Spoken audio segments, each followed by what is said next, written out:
کہ ایک صحابی تھا حضور کا، اس کا ظاہر نام تھا، وہ دیہات کی ترکاریاں لاتا اور مدینے میں بیچتا، اور حضور علیہ الصلوۃ والسلام شہر کی چیزیں اسے تحفے میں دیتے۔ ایک دن وہ کوئی چیز بیچ رہا تھا، حضور پیچھے سے گئے اور چپکے سے جا کے اس کی آنکھوں پہ ہاتھ رکھ لیا۔ یہ کبھی آپ نے بھی کیا ہوگا، اس کو کہتے ہیں کولی بھرنا۔ جب آپ کا کوئی گوڑا دوست ہو، بڑا جانی اور جگری، جس سے آپ بڑے فرینگ ہو، تو پھر وہ بیٹھا ہو اور آپ پیچھے سے چپکے سے جا کے اس کی آنکھوں پہ ہاتھ رکھ لیتے ہیں، اور پھر وہ بولتا ہے کہ کون ہے، اور آپ یہ دیکھنا چاہتے ہیں کہ میرا نام کس نمبر پہ آتا ہے۔ بات تو کرتا ہے کہ جناب تجھے یاد رکھتا ہوں، تو آج میں نے ہاتھ رکھے ہیں تو ظاہر اپنے قریبی دوستوں کا نام لے گا، تو میں کس نمبر پہ آتا ہوں۔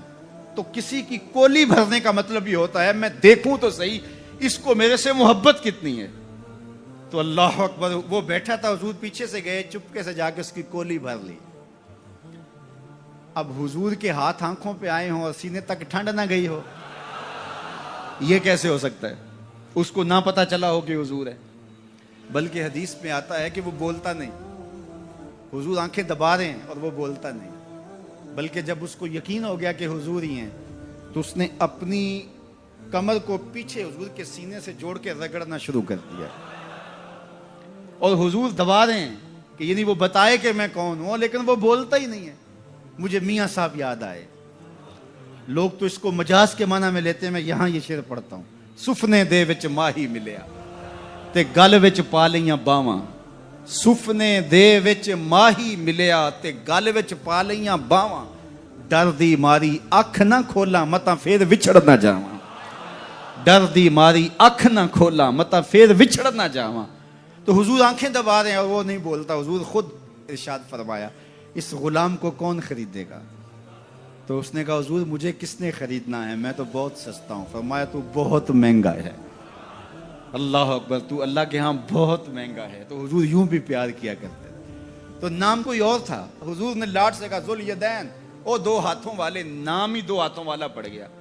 ایک دن کسی نے حضرت ذوالیدین سے پوچھا کہ یہ تو حضور نے لاٹ سے کہا ذوالیدین، لوگوں نے بھی کہنا شروع کر دیا، نام تو تمہارا کوئی اور ہوگا، بتاؤ تمہارا اصل نام کیا تھا؟ حضرت ذوالیدین بولے میرا اصل نام وہی ہے جو حضور نے رکھ دیا ہے۔ ساری زندگی اپنا نام ہی نہیں بتائے، کہا میرا وہی نام ہے جو حضور نے رکھ دیا ہے۔ حضرت سفینہ رضی اللہ تعالیٰ عنہ، اللہ اکبر، سفینہ کس طرح ان کا نام پڑا؟ نام اس طرح پڑا کہ جب قافلہ چلتا تھا تو حضرت سفینہ جو ہے وہ پیچھے رہتے، حضور نے کہا کہ تم ذرا پیچھے رہو، قافلے میں سے کسی شخص کی کوئی چیز گری پڑی ہو تو وہ اٹھا لیا کرو۔ پھر قافلہ جہاں پڑاؤ کرتا تو وہ آواز دیتے بھئی کسی کی کوئی شے گم ہے تو وہ مجھ سے لے لے۔ تو کسی کی کوئی چیز گری ہوتی، کسی کا جوتا گرا ہوتا، کسی کی کوئی اور چیز گری ہوتی، کسی کا کوئی برتن گرا ہوتا، تو وہ ایک دن حضور نے دیکھا کہ انہوں نے بہت ساری چیزیں اٹھائی ہوئی ہیں، اور سفینہ عربی میں کشتی کو کہتے ہیں، بڑی کشتی کو۔ تو حضور نے فرمایا تو سفینہ ہے، تو کشتی ہے؟ اللہ اکبر، نام ہی سفینہ پڑ گیا۔ ایک قافلے میں بچھڑ گئے، پیچھے رہتے تھے، بچھڑ گئے، قافلہ نکل گیا، اب جنگل ہے اور کوئی رستہ سجھائی نہیں دے رہا۔ خیر کیا دیکھا کہ ایک شیر ہے، انسانی بو سونگ کے حملہ آور ہونے کے لیے آگے بڑھا۔ تو شیر جب قریب آیا نا اور حملہ کرنے لگا تو حضرت سفینہ نے شیر کو کیا کہا، سن لو ذرا۔ شیر کو مخاطب ہو کے اس کی آنکھوں میں آنکھیں ڈال کے کہا یا ابل حارث انا مولا رسول اللہ صلی اللہ علیہ وسلم، اے جنگل کے بادشاہ سن، میں رسول اللہ کا غلام ہوں۔ بس آپ کے کہنے کی دیر تھی، اس نے دم ہلانا شروع کر دی، اور وہ آگے آگے چلتا تھا۔ راوی لکھتا ہے کہ وہ آگے آگے دوڑتا تھا اور آوازیں نکالتا تھا، اور اگر اور کوئی جانور ہوتا تو اس کو بھی کہتا پیچھے ہٹو۔ وہ پروٹوکول گاڑی نہیں ہوتی، وہ پروٹوکول کے طور پہ آگے آگے چل رہا تھا، یہاں تک کہ قافلے تک پہنچا کے پھر واپس آتا ہے۔ جو خدا اور رسول کا ہو جاتا ہے زمانہ اس کا ہو جاتا ہے۔ تو کہا کہ تم کس کی تلاش میں لگے ہو، آؤ ذرا ان کے ہو کے تو دیکھو۔ کسی زمانے میں ہوتا تھا کہ شام کو بوڑھی مائیں بچوں کو لے کر کے بیٹھ جایا کرتی تھی، اور دادی اماں کے گرد سارے بچے جمع ہو جاتے تھے اور وہ کہانیاں سنایا کرتی تھی۔ ان کہانیوں میں صحابہ کی عظمت کی کہانیاں تھیں، اہل بیت کے تذکرے ہوتے، اپنے اسلاف کے قصے ہوتے، کہانی کے روپ کے اندر وہ دین گھول کے بچوں کو پلایا کرتی تھی، اور بچوں کو اس کا چسکا، اس کا نشہ ایسا تھا کہ وہ روز شام کو دادی اماں کے بستر میں گھس جاتے اور دادی اماں ان کو دین کا سبق دیتی، اپنی روایات پڑھاتی، اخلاقیات سکھاتی، اور بچے اس درس گاہ سے پڑھ کے جب نکلتے تو پھر وہ دنیا کے جس کونے پہ بھی کھڑے ہوتے اس درس کو کبھی بھی بھولا نہیں کرتے تھے۔ جب سے دادی اماں کا بستر اجڑ گیا ہے، جب سے یہ کلچر دم توڑ گیا ہے اور بچوں کے اوپر اتنی کتابیں لاد دی گئی ہیں کہ انہیں فرصت ہی نہیں ملتی، اور جو باقی وقت بچتا ہے وہ ان کا سکرین کے آگے گزرنے لگا ہے، تو پھر دادی اماں کا بستر ویران ہوا اور بچوں نے وہاں سے جو سیکھنا ہے اس درس گاہ میں جس کے استاد فرنگی روحوں کے بے حس ڈھانچے ہیں، جو انہوں نے سکھانا ہے، تو پھر نتیجہ کیا ہوگا کہ بچہ جو فکر لے کر اور جو طرز زندگی لے کر اٹھے گا تو وہ کبھی بھی اس مزاج سے میل نہیں کھائے گی جو کہ ہمارے اسلاف کا طریقہ تھا، ہمارے اسلاف کا دیا ہوا مزاج تھا۔ آج ماڈرٹ اسلام کی بات کی جاتی ہے، جدیدیت کے قصیدے پڑھے جاتے ہیں، اور جو اسلام کی روح سے ناآشنا لوگ ہیں وہ جھومنے لگتے ہیں شاید یہ جدیدیت ہمارے لیے کوئی نجات دہندہ ہو، یہ ہمارے لیے کوئی پیغام شفا بن کے ہمارے اوپر نازل ہو رہی ہے۔ یہ جدیدیت، یہ اسلام کا مزاج نہیں ہے۔ اسلام وہی ہے جو 14 صدیاں قبل صفہ کے چبوترے پہ بیٹھ کے رسول اللہ نے صحابہ کو پڑھایا تھا۔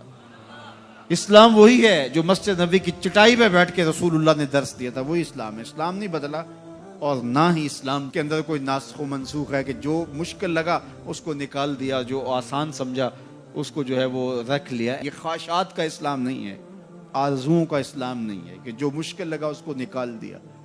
رومی نے بھی ایک بڑے خوبصورت پیرائے میں اس کی نفی کی ہے۔ کسی زمانے میں وہ لوگ تصویریں چھپوایا کرتے تھے میلوں ٹھیلوں پر، اور تو وہ اس نے کہا کہ میرے یہاں شیر کی تصویر چھاپ دو، تو اس نے وہ مشین جس میں روشنائی ہوتی ہے اس کی جب پن جسم کے اندر ڈالی اور درد ہوا تو پوچھا کیا کرنے لگے؟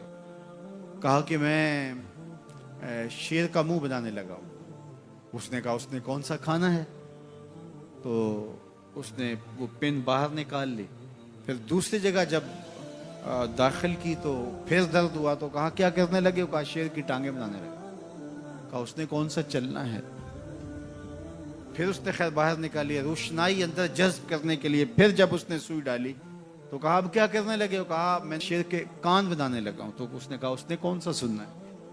تو خیر اس نے پھر نکال لیا، تو جہاں رکھے تو پوچھے کیا کرنے لگے ہو؟ کبھی بولے میں اس کی آنکھیں بنانے لگا ہوں، کبھی کہے اس کی دم بنانے لگا ہوں، تو یہ کوئی نہ کوئی عذر پیش کرتے۔ تو اس نے کہا بابا پھر میں کیا بناؤں؟ کہا بس تم شیر بنا دو۔ اس نے کہا میں کیسا شیر بناؤں جس کی آنکھیں بھی نہ ہوں، جس کے کان بھی نہ ہوں، جس کی ٹانگیں بھی نہ ہوں، جس کا پیٹ بھی نہ ہو، جس کی دم بھی نہ ہو؟ کہا بس تم سمپل شیر بنا دو۔ کہا کہ وہ شیر مجھ سے نہیں بنتا جس کے یہ اعضاء نہ ہوں۔ یہ اعضاء تو ہوں گے شیر بنے گا، لیکن جب بھی کوئی اعضاء بنانے کے لیے وہ سوئی جسم کے اندر داخل کرتا تو درد ہوتا، تو وہ اس درد کو برداشت نہ کر پاتا، کہتا نہیں اس کے بغیر شیر بنا دو، اس کے بغیر شیر بنا دو۔ تو میاں یہ جدیدیت کے نام سے جس اسلام کے لوگ بات کرتے ہیں، جو مشکل لگا اس نکال دیا دین سے، یہ دین میں ہے ہی نہیں، بات ہی ختم ہو گئی۔ اور آج مغرب بڑی تیزی کے ساتھ اصطلاح آگے لانے کی کوشش کر رہا ہے۔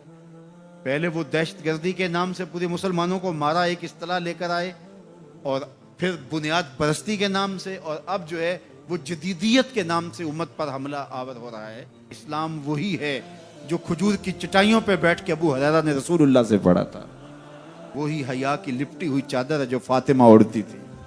اسلام وہی ہے جو مدینے کی گلیوں میں میرے حضور لوگوں کو دیا کرتے تھے۔ اسلام وہی ہے جو اسلام ہمیں آنکھوں کا حیا بھی سکھاتا ہے اور دل کا حیا بھی سکھاتا ہے، جو ہمیں تقدس مآب زندگی کا درس دیتا ہے، ہمیں عفت، پاکیزگی، انکساری، عجز اور اللہ کے حضور پنج گانا سجدوں کی تعلیم فراہم کرتا ہے۔ کوئی نیا ایڈیشن اسلام کا جو ہے وہ نہیں چلے گا۔ تو مختلف ادوار کے اندر لوگ آتے رہے، انہوں نے کئی طرزوں کے اسلام لانے کی کوشش کی، لیکن اسلام غیر متبدل نظام ہے، یہ کبھی بھی تبدیل نہیں ہوگا، یہ اللہ کی حفاظت میں ہے۔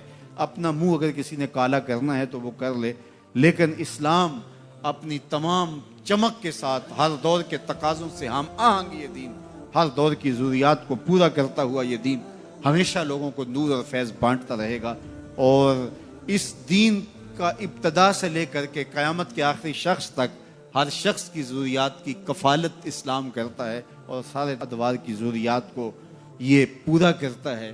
اپنی نسلوں کی خود تربیت کرو۔ آپ ان درس گاہوں پہ یا ان دانش گاہوں پہ اپنی نسلوں کو نہ چھوڑنا، اگر چھوڑو گے تو پھر وہی ہوگا جو ان درس گاہوں کے پڑے ہوئے لوگ گل کھلاتے ہیں۔ آئے روز پاکستان کے مختلف وزیر کوئی نہ کوئی ایسی بات کرتے ہیں کہ قوم ان کی عقل پہ ماتم کرتی ہے کہ یہ کون سی مصیبتیں ہمارے اوپر مسلط کر دی گئیں۔ اور اب وزیر اعظم پاکستان نے جو بات چھوڑی ہے اور جس لہجے میں بات کی ہے، تو یہ جو ہے وہ معاملہ اس لیے ہے کہ انہوں نے پڑھا ہی وہاں سے ہے جو مرتب کردہ نصاب ان لوگوں کا تھا جب 1857 کی جنگ آزادی ہوئی، تو جو ادھر کے لوگ تھے انہوں نے اس کو غدر کہا، لیکن ہم اس کو جنگ آزادی کہتے ہیں۔ تو جو بھی لفظ بولے جاتے ہیں اس کے پیچھے نظریات ہوتے ہیں، تو یہ بات ذہن میں رکھیے گا کہ غیر مسلم چاہے اپنے سکولوں میں، اپنی یونیورسٹیوں میں، اپنی دانشگاہوں میں دین بھی پڑھا رہے ہوں تو وہ دین بھی ان کے مزاج کا ہوگا، تو وہ ظاہر ہے ان کے ہاں غنیمت کا لفظ ہی موجود نہیں ہے، تو وہ لوٹ مار نہیں کہیں گے تو اور کیا کہیں گے، چونکہ ان کے ہاں یہ اسلامی اصطلاح ہی موجود نہیں ہے، تو وہ کس طرح اس کو جو ہے وہ غنیمت کا لفظ بول سکتے ہیں۔ تو مال غنیمت اور لوٹ مار کے اندر فرق وہی سمجھ سکتا ہے جس نے مسجد میں عالم دین کے پاس بیٹھ کے دین سیکھا ہو، اور جو وہاں سے ہی دین سیکھے گا آپ اس کے خلوص کے لاکھ قصیدے پڑھ لیں، لیکن یہ بات طے شدہ ہے کہ اس نے جہاں سے لیا ہے تو اس کے مطابق ہی اس کی زبان سے نکلے گا۔ اقبال نے جو لیڈر کی خوبیاں بیان کی، یہ خوبیاں ہونی چاہیے: چے باید مردرا تبے بلندے مشرب نابے دلے گرمے نگاہ پاک بینے جانے بے تابے، یہ 5 چیزیں ہیں۔ ان میں سے دوسری چیز مشرب نابے، اس نے جہاں سے پانی پیا ہے، جہاں سے اس نے غذا لی ہے، جس گھاٹ سے اس نے اپنی غذا لی ہے، وہ مشرب پاکیزہ ہونا چاہیے۔ اگر وہ مشرب پاکیزہ نہیں ہے تو اس کے اثرات بدن پر ضرور ہوں گے۔ اس لیے اپنے مشرب اچھے کرو، اپنی اولادوں کے مشرب اچھے رکھو۔ یہ فیشن کے فلاں سکول میں ہم نے اپنے بچوں کو داخل کروانا ہے، یہ نسل کو لے ڈوبے گا۔ یہ 4 دن کی زندگی اصل ہماری زندگی آخرت کی ہے۔ اس لیے اس دور موجود کے اندر اگرچہ اس طرح کی درس گاہیں جو ہے وہ نایاب تو نہیں، کامیاب ہوتی چلی جا رہی ہیں، جس میں اسلام کی روح کے مطابق پڑھایا جا رہا ہو، لیکن آپ کو مجبوراً کہیں بچے داخل بھی کروانے ہوں، لیکن ان کی تربیت کا جوہر آپ کے اپنے ہاتھوں میں ہے، اور کبھی ضائع نہ ہونے دیں۔ مت چھوڑ دیں کہ یہ سکول، یہ کالج، یہ دانشگاہیں، یہ یونیورسٹیاں، یہ ادارے آپ کے بچوں کی تربیت کریں گے۔ یہ آپ کی تربیت کے ضامن نہیں ہیں۔ یہ بہت سارے تو پیسے کمانے کے چکر میں ہیں، اور کچھ فرنگی روحوں کے بے حس ڈھانچے ہیں، اس لیے وہ وہی دیں گے جو ان کو دیا گیا۔ اس لیے بچوں کو از خود آپ نے دین سکھانا ہے، اپنی خاندانی روایات سکھانی ہے، مشرقی شرم و حیا اور مشرقی روایات اور مشرقی تقدیس سکھانی ہے، اور ان کو بتانا ہے، بچوں کو بھی اور بیٹیوں کو بھی، کہ تم نوکر محمد عربی کے ہو، تمہارا کلچر مغرب کی ہواؤں سے نہیں پھوٹتا، گنبد خضرا کی ضیاؤں سے پھوٹتا ہے۔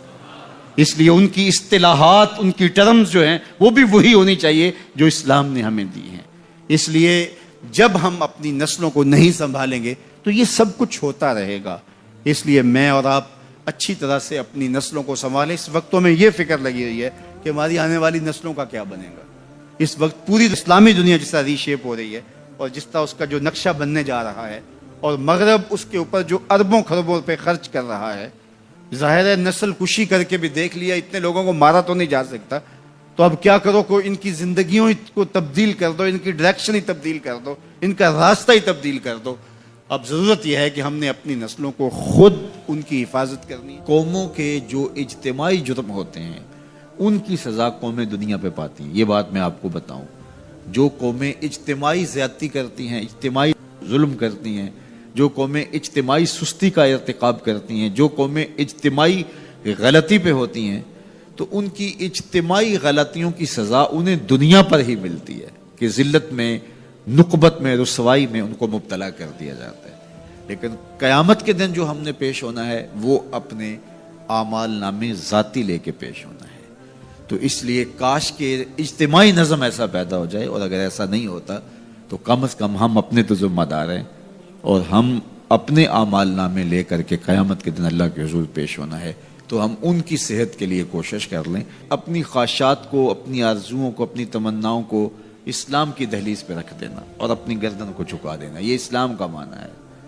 ہم جو رسوم و رواج ہیں وہ بھی اپنے علاقائی رکھیں، اور کلچر بھی ہمارا اپنی خواہش کا ہو، کاروبار بھی ہم اپنے طریقے سے کریں، جھوٹ بولنا چاہیں تو بول لیں، اور ہم مکر و فریب اور دجل و تلبیسات کا بازار بھی گرم رکھنا چاہیں کر لیں. جب مسجد کو آئیں تو ٹوپی پہن لیں اور نماز پڑھ کے پھر ٹوپی وہیں رکھ کے، نماز بھی وہیں رکھ کے، دین بھی وہیں رکھ کے پھر دکان پہ جا کے بیٹھ جائیں. تو وہ میاں جو نماز پڑھی ہے وہ دکان پہ بھی ساتھ لے کے جائیں. وہ دینداری آپ کے دفتر میں بھی آپ کے ساتھ ہونی چاہیے. لیکن ایسا نہیں ہے. میں ایک بات کہتا ہوں کہ اگر اس طرح کا دین چلتا ہوتا تو ابو جہل کو کیا مسئلہ تھا کہ اس کی جھوٹی سرداری بھی چلتی رہتی، اس کا مکر و فریب بھی چلتا رہتا، اس کا سب کچھ چلتا رہتا اور ساتھ ساتھ دین بھی چلتا رہتا. لیکن اسے پتا تھا کہ دین لانے کا مطلب یہ ہے کہ بلال کے ساتھ کندھے سے کندھا ملا کے کھڑا ہونا پڑے گا. دین لانے کا مطلب یہ ہے کہ سر سے لے کر پاؤں تک اسلام کا نظم قبول کرنے اور اسلام کا طرز حیات اختیار کرنا پڑے گا. تو اسلام لانے کا مطلب یہ ہے کہ جب ہم مسلمان ہوئے تو پھر حضور کا دیا ہوا سارا نظام ہم اپنی روحوں میں اتار لیں گے. تو مجھے اور آپ کو اپنی خواہشات، اپنا طرز زندگی، اپنا انداز معاشرت حضور کے لائے ہوئے نظم کے مطابق اختیار کرنا پڑے گا. صرف نمازوں کا نام ہی دین نہیں ہے، سر پہ امامہ رکھ لینے کا اور داڑھی سجا لینے کا نام ہی دین نہیں ہے. ہماری رسوم و رواج بھی بدلنی چاہیے، ہماری سوچ اور فکر بھی بدلنی چاہیے، ہمارا طرز زندگی بھی بدلنا چاہیے، ہماری سوچوں کے زاویے بھی اسلام کے دیے ہوئے اصولوں کے مطابق طے ہوں. تو پھر اسلام کے حقیقی ثمرات ہمیں ملیں گے. ہمارا کاروبار، ہمارا نظم، ہمارا انداز زندگی اسلام کے بتائے ہوئے طریقوں اور اصولوں کے مطابق ہو تو پھر ایک خوبصورت زندگی جینے کا تصور پیدا ہوتا ہے. تو اللہ تعالی ہم سب کو اپنی راہوں کا مسافر بنائے، اور اللہ ایسے اسباب پیدا کر دے اور اس کا حصہ دار ہمیں بھی بنائے، ممبر و محراب کے دیگر ذمہ داران کو بھی بنائے کہ وہ ایک اجتماعی نظم قائم کرنے میں کامیاب ہوں. سب سے پہلی اس کی ضرورت تعلیم و تعلم ہے. میں تو یہ کہتا ہوں کہ بہت سارے ممبر و محراب کے وارثوں کا اور وہ جو مسند نشین لوگ ہیں ان کا اپنا فہم دینی ناقص ہے، یعنی اپنا شعور دین ہی کامل نہیں ہے. تو جب ان کا اپنا فہم دین ہی ناقص ہوگا تو یہ کس طرح پھر ایک اجتماعی نظم کے ذریعے اسلام کی حقیقی شکل اور صورت پیش کر سکتے ہیں. تو اللہ کرے کہ اس طرح کا کوئی نظم پیدا ہو کہ شعور کی دولت سے ہم اسلام کی جو حقیقی تھیوری ہے اور اسلام کا حقیقی جو مزاج ہے اس سے پہلے ذمہ داران کو آگاہ کر سکیں، اور پھر اس کے بعد جو ہے وہ ایک کوشش اور جد و جہد کے نتیجے کے اندر ایک خوبصورت نظم پیدا ہو سکے. اللہ مجھے آپ کو اپنی رحمتوں کے حصار میں رکھ کے دنیا آخرت کی بلائیاں اللہ ہم سب کا مقسوم کرے، اور جب تک جئیں حضور کے غلام بن کے جئیں، اور جب موت آئے تو حضور کی غلامی میں آئے.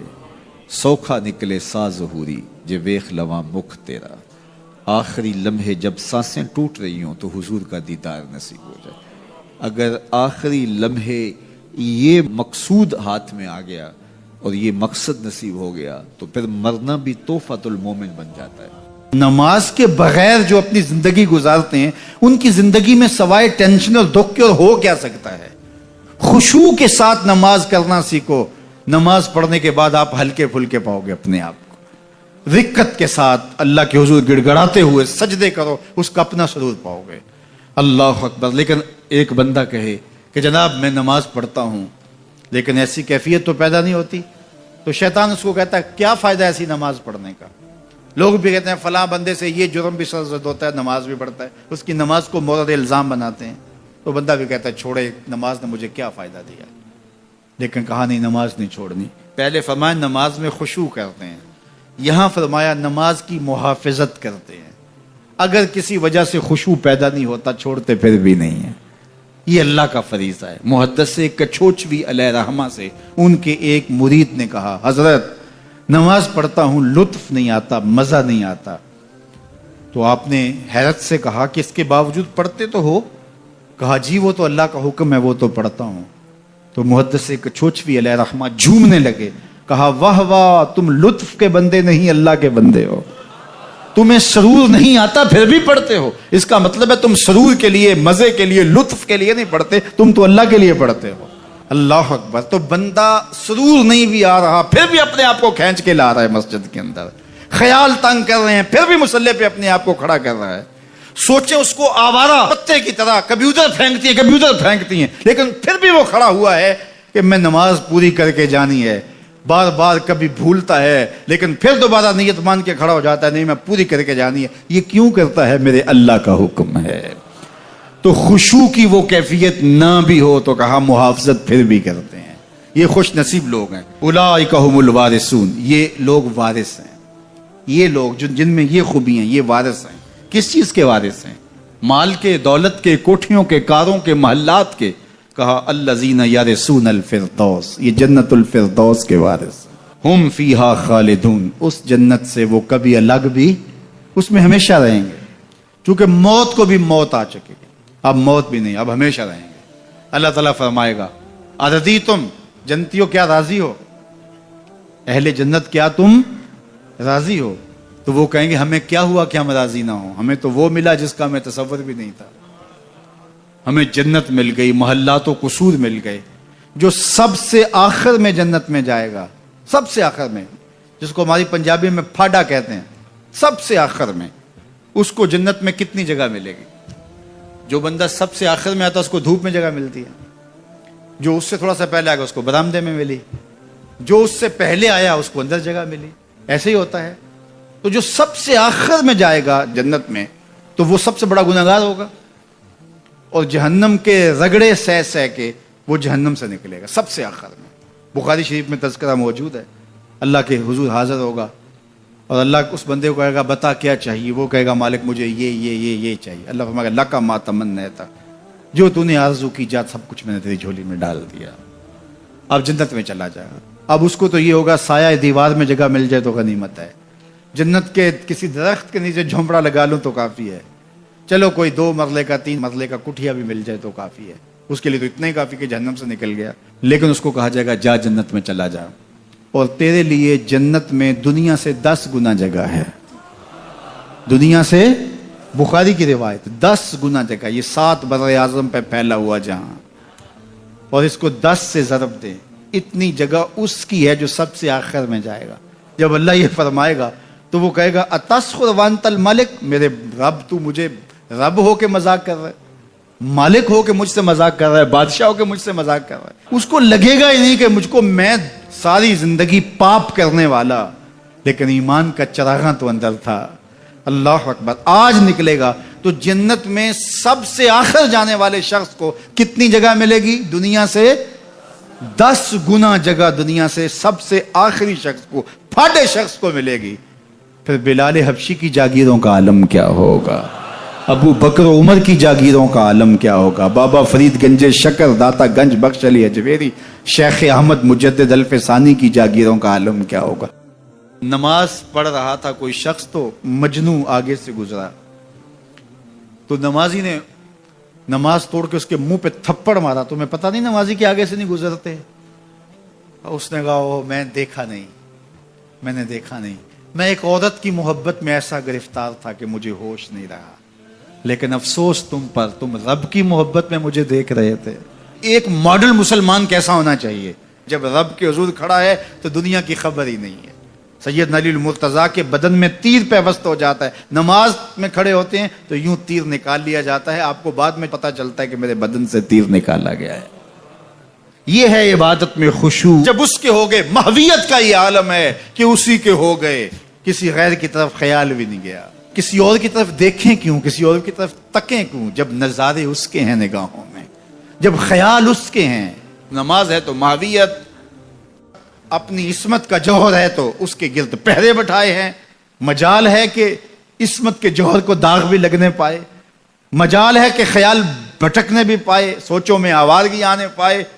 یہ خیال جب جمع ہوا ہے کہ میرا اللہ مجھے دیکھ رہا ہے, پھر بند کوٹڑی میں بھی جرم نہیں ہوتا. آپ نہیں دیکھتے کہ سارے دروازے بند کر کے بت کے اوپر موٹا کھیس ڈال کے زلیخا بولتی ہے تلک یوسف آ جاؤ نا, اب تو کوئی نہیں دیکھ رہا. کالا معاذ اللہ. جناب یوسف کہتے ہیں میں اللہ کی پناہ میں آتا ہوں, تو اس بے نور آنکھیں رکھنے والے اس پتھر کے مادو سے بھی حیا کرتی ہے, اس سے بھی پردہ کر لیا. جس کی بے نور پتھریلی آنکھیں دیکھتی بھی نہیں ہیں, تو میں اس سے حیا نہ کروں جو 7ویں کوٹڑی میں بھی دیکھتا ہے. اللہ اکبر. اتنی روشنی برستی ہے کہ گناہ کا تصور ہی محال ہو جاتا ہے. اور جناب یوسف کو پتا ہے کہ 7 دروازے بند ہیں اور تالے چڑھے ہوئے ہیں, لیکن اللہ کے یقین پہ حضرت یوسف دوڑتے ہیں. اللہ تالے پگھلا دیتا ہے, دروازے کھلنے لگتے ہیں, قفل گرنے لگتے ہیں. جب کوئی اس کا ہو جائے تو کوئی قفل, کوئی راستے کی بندش اس کا راستہ نہیں روک سکتی. اللہ بند مکفل راہیں بھی کشادہ کر دیتا. اس کے ہو کے تو دیکھو, اس کے بن کے تو دیکھو. تو اس کے جب تم بنو گے تو پھر سرخروئی تمہیں ملے گی. کمایا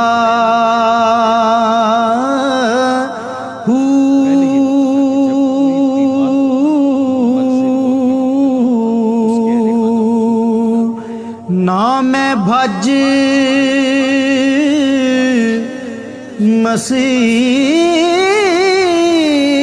مسیتی وڑیا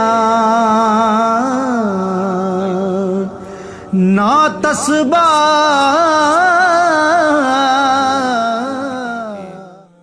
آپ تکلیف دیتے ہو حضور کو. صحابہ نے آپس میں طے کیا کہ جب کوئی شخص فوت ہو جائے تو پھر حضور کو بتانا چاہیے. تو پھر جب کوئی فوت ہو جاتا تو پھر حضور کو بتاتے, حضور ان کے ہاں تشریف لے جاتے. لیکن پھر اور زیادہ مصروفیت ہوئی تو کہا حضور کو جنازے کا بتانا چاہیے. پھر جنازے کا بتاتے. پھر اور کار نبوت کی اہم ذمہ داریاں اور نظم پھیلتا چلا گیا. تو پھر صحابہ نے آپس میں مل کے طے کیا کہ جنازے کا بھی نہیں بتائیں گے, بلکہ جنازہ اٹھا کے حضور کی چوکھٹ پہ لے آئیں گے. اور پھر جنازہ اٹھا کے لے آتے. یہ باب البقیع سے باہر جو جگہ خالی پڑی ہے, جنت البقیع کے درمیان جو جگہ ہے, یہاں لا کے جنازہ رکھا جاتا ہو. حضور کے دور میں سارے جنازے یہاں ہوتے تھے. تو پھر جنازہ لایا جاتا, حضور سے عرض کیا جاتا اور حضور حجرہ انور سے نکل کے جنازہ پڑھا دیتے. تو یہ ابتدا کی بات ہے. تو حضور پہلے ہی تشریف لے جاتے. تو وہ انصاری جوان کا وقت آخر تھا اور آقا کریم علیہ السلام اس کے سرحانے بیٹھے تھے. تو اسرائیل علیہ السلام روح قبض کرنے کے لیے آئے. روح جب قبض کرتا ہے ملک الموت تو وہ پاؤں کی جانب سے روح کو قبض کرنا شروع کرتا ہے. تو جب اس نے پاؤں سے اپنا کام کرنا شروع کیا تو حضور نے فرمایا اے اسرائیل ذرا نرمی کرنا, یہ میرا غلام ہے. تو اسرائیل نے جو جواب دیا, میرے والد گرامی جب یہ حدیث بیان کرتے تھے تو ان کے آنسو نہیں تھمتے تھے. تو اسرائیل نے جو جواب دیا وہ کیا تھا, کرے اینا کا, حضور آپ کی آنکھیں ٹھنڈی ہو جائیں, حضور آپ کی آنکھیں ٹھنڈی ہو جائیں. صرف اس کے ساتھ نہیں, آپ کا جو بھی غلام ہوگا اس کے ساتھ نرمی کروں گا, اس کے ساتھ نرمی کروں گا. تو حضور کا رخ انور اس وقت اگر نصیب ہو جائے, اس وقت حضور کے چہرے کی زیارت نصیب ہو جائے, تو مجھے بتائیے کہ پھر تو زندگی کی جستجو ہی کامیاب ہو گئی. اللہ ہمیں حضور کی محبت عطا کرے اور ہمارے باطن کو ستھرائی دے دے. کاروبار بھی ہیں, بچے بھی ہیں, بچوں کے مسائل بھی ہیں, بچوں کے رشتوں کے معاملے بھی ہیں, اور بھی بہت سارے معاملات ہیں جو ہم سب کے ساتھ پیش ہوں گے. لیکن ہماری سب سے بڑی ترجیح یہاں بیٹھنے کی صرف اس کو راضی کرنا ہے. میرے مالک ہمیں ایسا کر دے کہ تو ہم پہ راضی ہو جائے, ہمارے باطن ستھرے کر دے, ہمارے اندر کی غلاستیں دور کر دے, ہمارے اندر کی گندگیاں ختم کر دے, حسد سے, حقد سے, بغض سے, کینے سے, نفرتوں سے ہمارے من صاف کر دے, اور اللہ دین کا کوئی کام ہم سے لے لے. یہ دعا کیجئے گا, اللہ ہم سے ہماری استطاعت کے مطابق یہ مشت خاک کسی کام آ جائے, اس کا کوئی مقصد ہو. ساری زندگی یوں ہی جو ہے وہ گزر نہ جائے. وہ کیا کہا تھا اکبر الہ آبادی نے, کیا بتائیں احباب کیا کارنمایاں کر گئے, بی اے کیا, نوکر ہوئے, پینشن ملی اور مر گئے. یہ زندگی کا مقصد تو نہیں, یہ تو کام ایک چونٹی بھی کرتی ہے. صبح اپنی بل سے نکلتی ہے, رزق اکٹھا کرتی ہے, خود کھاتی ہے, بچوں کو کھلاتی ہے, موسم برسات کے لیے جمع کرتی ہے, کسی کو ذرا بھی نہیں دیتی. اور یہی کام انسان کا ہو, صبح کام پہ نکل گیا, شام آ گیا, سو گیا, چلا گیا, تو پھر کیا فائدہ, اشرف المخلوقات کا ہے. تو یہ دعا کریں اللہ اس مشت خاک سے کوئی کام لے لے اپنے دین کے لیے, ہم مقصد کی زندگی گزاریں, با مقصد ہماری حیات مستعار ہو. اور وہ با مقصد تبھی ہو سکتی ہے کہ اللہ رسول کی راہوں پہ گزاروں میں انسانیت کی خدمت کریں. سب سے بڑی خدمت انسانیت کی انسانی ہدایت کے لیے کوشش ہے. انسان کی سب سے بڑی ضرورت ہدایت ہے, تو انسانی ہدایت کے لیے کوشش یہ سب سے بڑی انسانیت کی خدمت ہے. اللہ ہمیں توفیق دے, اپنی پناہوں میں رکھے.